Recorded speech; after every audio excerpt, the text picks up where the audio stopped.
silakan. Baik, pertama Pak Kepala Sekolah selamat sore. Mohon maaf saya mengganggu sedikit. Nah, Ya. silakan.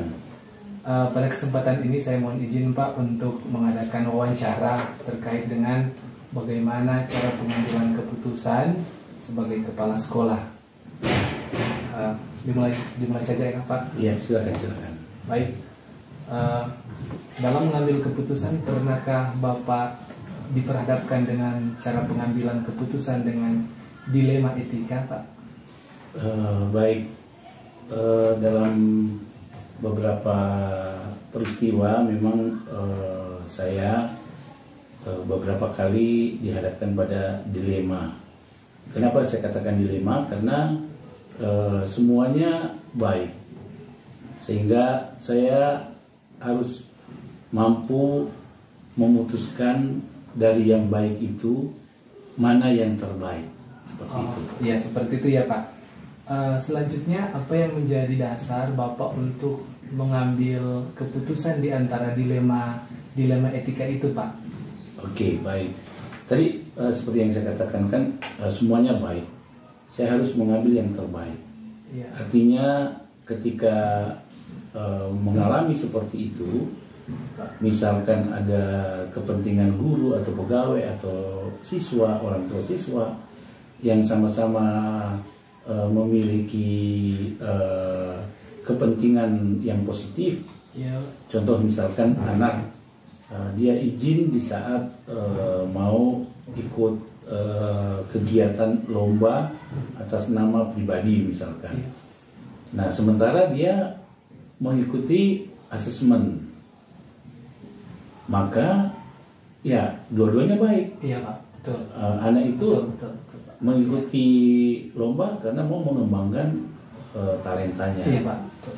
Lalu dia juga asesmen juga sama untuk pengembangan diri. Maka yang saya buat adalah saya ajak orang tua hadir dengan anak untuk berbicara, menentukan skala nilai.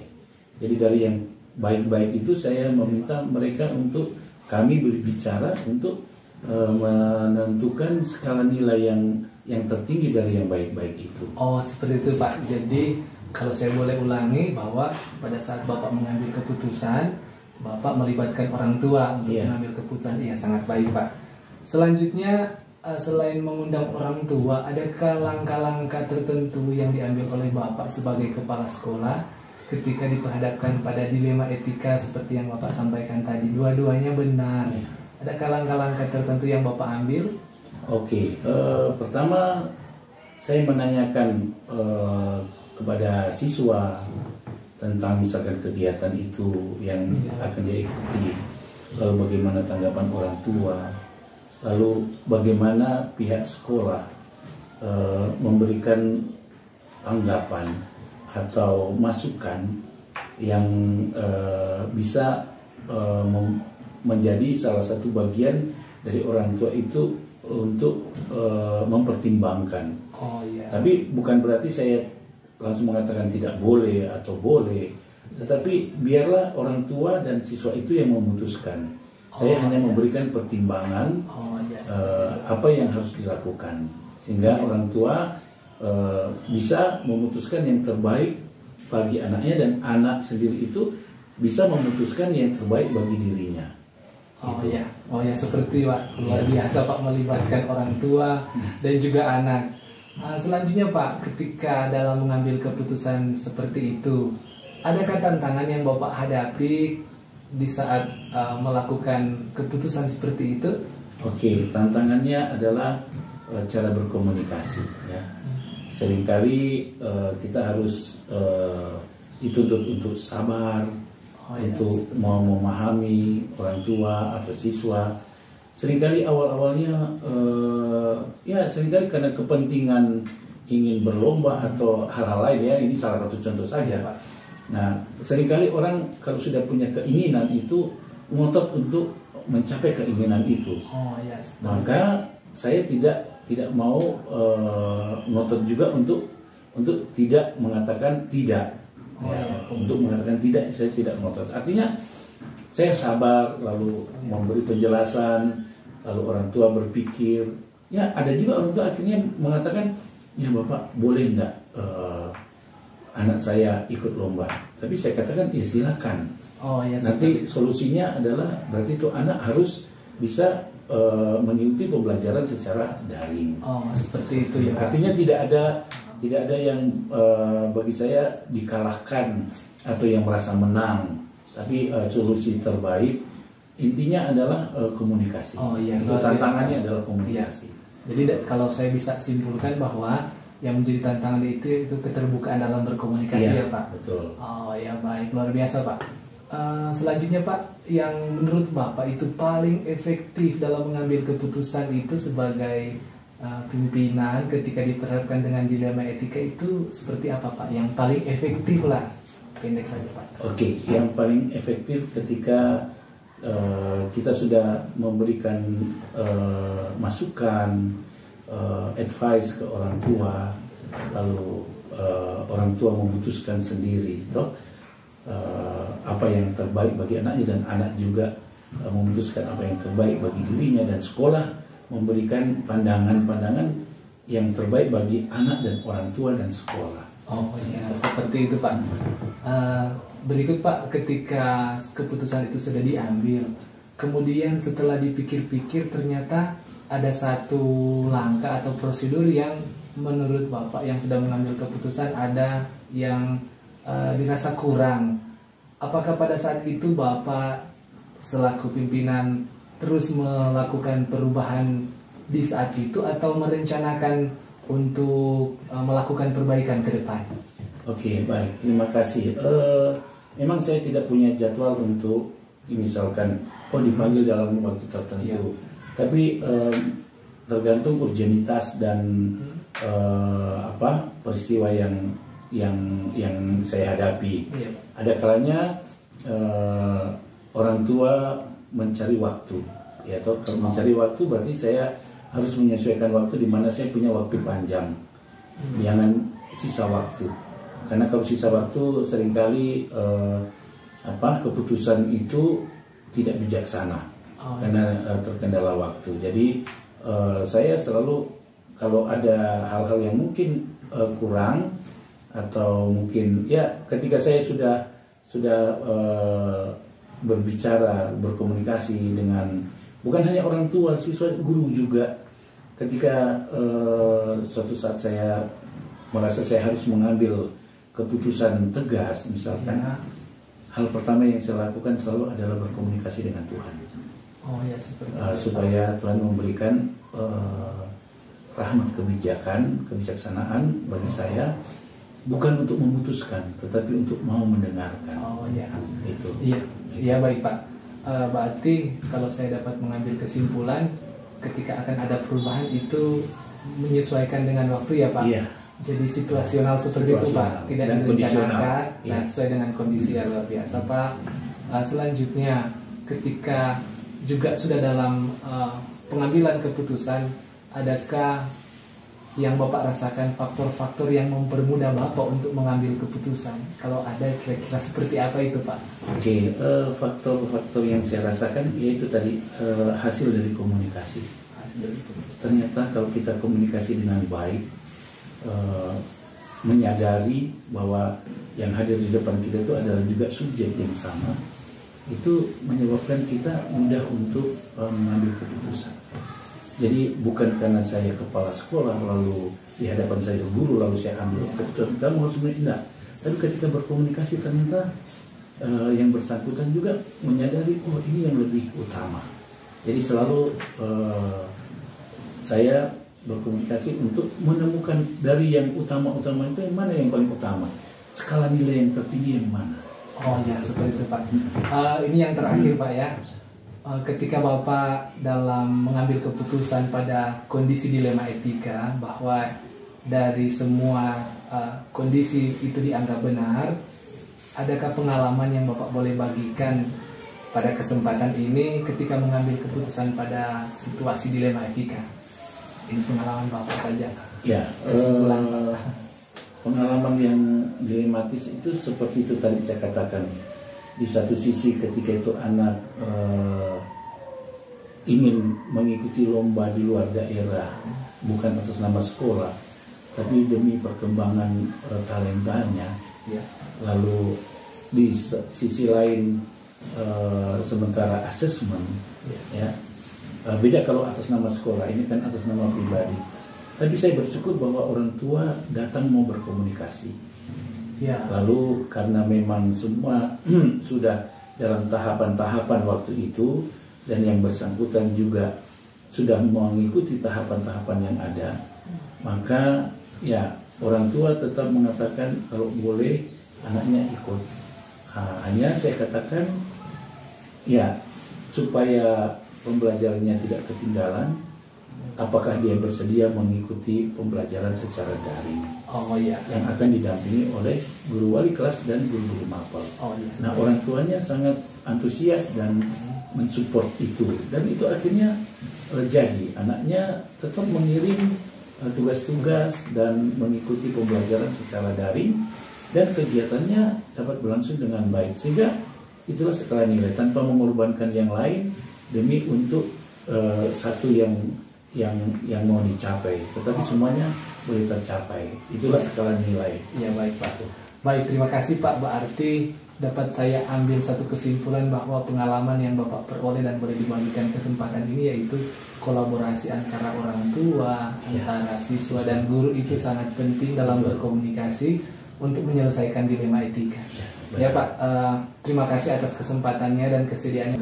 Terima kasih Sukses Pak. selalu. Selamat sore. Mantap. Ya. Ibu, selamat siang. Selamat siang. Ya, mohon maaf mengganggu waktunya Ibu. Perkenalkan, saya Pak Rojen dari SMP Katolik Stella Maris Tomohon untuk melakukan wawancara bagaimana cara Ibu kepala sekolah mengambil keputusan ketika pada posisi dilema etika atau juga dalam posisi rujukan moral. Iya, Bu. Ya, jadi selamat siang juga, dan tentu terima kasih kepada Bapak Guru yang sudah mempercayakan sekolah ini atau saya khususnya untuk diwawancarai terkait dengan dilema etika. Iya, ya baik Bu. Pada situasi dilema etika ini, apakah Ibu pernah mengambil keputusan dalam situasi ini atau juga bujukan moral? Ibu pernah? Ya, saya pernah. Iya, seperti apa itu Bu? Seperti situasi di mana ada guru atau siswa yang melakukan satu persoalan ataupun juga kesalahan, dan kita harus memang mengambil satu keputusan untuk mengatasi atau menyelesaikan persoalan itu. Iya, apalagi persoalan itu jika dalam posisi dilema etika di mana kedua-duanya dianggap benar ya Bu. Benar. Ya, seperti itu. Selanjutnya, bagaimana Ibu mengambil keputusan di sekolah ketika diperhadapkan pada situasi di mana ada dua kepentingan yang sama atau dua-dua kepentingan yang sama itu benar dalam posisi dilema etika. Bagaimana Ibu mengambil keputusan? Ya, selalu harus ada komunikasi. Kita mencari akar masalah dari persoalan tersebut. Karena ketika kita tidak tahu akar masalahnya, maka bagaimana kita akan mengambil keputusan. Oh ya, seperti itu. Iya Bu. Jadi Ibu melakukan komunikasi untuk mencari akar masalah, persoalan ya di tengah-tengah memilih keputusan dilema etika ini kedua-duanya benar. Nah, secara khusus adakah langkah-langkah atau prosedur yang biasa Ibu lakukan untuk mengambil keputusan ini? Jadi tadi saya sudah sampaikan komunikasi. Jadi ketika misalnya guru itu ada persoalan, maka kita undang secara khusus. Kemudian kita tanya secara personal. Jadi ketika kita hanya memang empat mata, yang pasti segala sesuatu dari roman, dari cara berbicara akan sangat jelas orang bisa menilai. Persoalan yang dia tampilkan itu bisa kita lihat jelas dari gerak-gerik, dari muka, dari cara berbicara, sehingga memang kita harus bertanya secara jelas, Oh iya seperti itu. kemudian mengajak, sehingga dia juga akan ya mudah-mudahan dengan jujur dia Dapat menyampaikan. Oh ya, saya dapat mengambil kesimpulan bahwa langkah awal yang Ibu lakukan mengajak rekan untuk dapat terlibat sehingga dapat menggali informasi sehingga dari situasi ini dapat ditariklah satu keputusan di dua kondisi yang benar, dua-dua benar ini. Ya, baik Bu. Selanjutnya, selama Ibu menghadapi situasi seperti itu, hal efektif dalam pengambilan keputusan kasus dilema etika ini hal-hal seperti apa yang Ibu terapkan sehingga dapat menarik keputusan di tengah-tengah menghadapi kasus dilema etika ini? Hal yang dianggap efektif, Bu. Ya, jadi hal yang paling efektif yaitu kasih. Oh ya, seperti itu. Dengan kasih, baik ketika jadi tidak secara otoriter, Oh ya. tapi baik siswa ataupun guru. Oh, jadi melibatkan Iya. melibatkan ini guru-guru yang lain seperti itu. Ya, jadi selalu jangan so dengan apa dibilang so marah-marah. Iya. Jadi harus selalu dasari dengan kasih. Jadi Iya, itu yang paling seperti itu. efektif. Tapi ketika orang sudah seperti menekan, Iya. maka pasti itu tidak akan terbangun komunikasi dengan baik. Oh iya, komunikasi. Berarti komunikasi itu dilakukan dengan, ya bukan hanya dilakukan untuk diri sendiri kan, Bu? Berarti melibatkan juga orang-orang di situ. Sehingga dapat mengambil satu keputusan yang tepat. Karena ini dianggap sebagai satu langkah yang efektif yang biasa Ibu lakukan. Ya, baik Bu. Selama Ibu menghadapi persoalan kasus dilema etika ini, pasti ada tantangan untuk memilih, mengambil keputusan ini, kedua-duanya benar. Apakah Ibu bisa membagikan tantangan ketika diperhadapkan dengan pengambilan keputusan dilema etika ini? Tantangannya memang adalah kesiapan dari orang yang sementara kita gali informasi. Mungkin ketika kita bertanya, kemudian dia tidak mengambil, tidak berpikir positif, sehingga bisa saja muncul kesalahpahaman. Ya. Jadi itu bisa saja jadi tantangan yang sangat sangat berarti sekali. Karena apa yang kita maksudkan disalahartikan, direaksi atau respon bisa pemahaman salah tangkap. Oh iya. Jadi yang jadi tantangan bisa saja dalam bentuk dari diri yang bersangkutan. Banyak perlu ada berupa refleksi secara terbuka. Ya, boleh dikatakan sebuah uji intuisi sehingga ada keterbukaan dalam menyampaikan masalah yang dihadapi. Ya, baik Bu. Selanjutnya, ketika Ibu juga dalam mau menyelesaikan ini pengambilan keputusan di tengah-tengah situasi dilema etika, benar, kedua-duanya benar. Apakah Ibu menjadwalkan program pengambilan keputusan tersebut di hari berikutnya atau pada saat itu ketika diperhadapkan dengan pilihan langkah akan terus diambil atau adakah prosedur yang Ibu jalankan untuk mengambil keputusan ini? Ya, jadi bisa saja saya membuat jadwal, tapi melihat persoalannya dalam bentuk bagaimana, atau sudah memang harus jadi prioritas, maka tidak perlu dijadwalkan. Mungkin saat itu juga harus segera ditindaklanjuti. Oh ya. Tapi ketika kita melihat itu masih bisa mungkin disesuaikan, masih ya mungkin belum terlalu urgent lah, maka tolong harus buatkan jadwal dan juga bagaimana persoalannya itu, apakah orang memang harus jadwalkan sampai besok, mungkin hari ini besok lagi. Tapi kalau memang sudah harus diselesaikan, maka itu jadi prioritas saat itu juga harus ya seperti itu Bu ya. Selanjutnya Bu, ketika Ibu mengambil keputusan di tengah situasi dilema etika, adakah seseorang atau faktor-faktor lain yang Ibu libatkan sehingga mempermudah dalam mengambil keputusan di tengah-tengah keputusan dilema etika ini? Ya, jadi tentunya ada. ada faktor lain atau orang lain yang bisa saya manfaatkan untuk membantu. Oh ya, seperti itu. Ya, jadi kalau di sekolah guru, kalau mungkin dengan anak-anak, orang tua, bahkan masyarakat. Seperti itu ya, Bu. Ya, Jadi kesimpulan yang saya dapat tarik di sini bahwa Ibu dapat melibatkan rekan guru, kerja. rekan sekerja, tapi juga bisa saja orang tua. Jadi di sini ada terbentuk satu kolaborasi Ya, untuk benar-benar dapat mengambil keputusan seperti itu ya, Bu. Ya. Yang paling terakhir ini, Bu, dalam hal setelah mengikuti eh, apa pengambilan keputusan ini, pengalaman pengambilan keputusan ini, apa yang Ibu boleh ambil dalam bentuk satu kesimpulan pembelajaran apa yang Ibu boleh peroleh ketika dalam mengambil satu kesimpulan dalam posisi dilema etika ini? itu menjadi bahan evaluasi. Evaluasi ya, Jadi Bu. bahan evaluasi.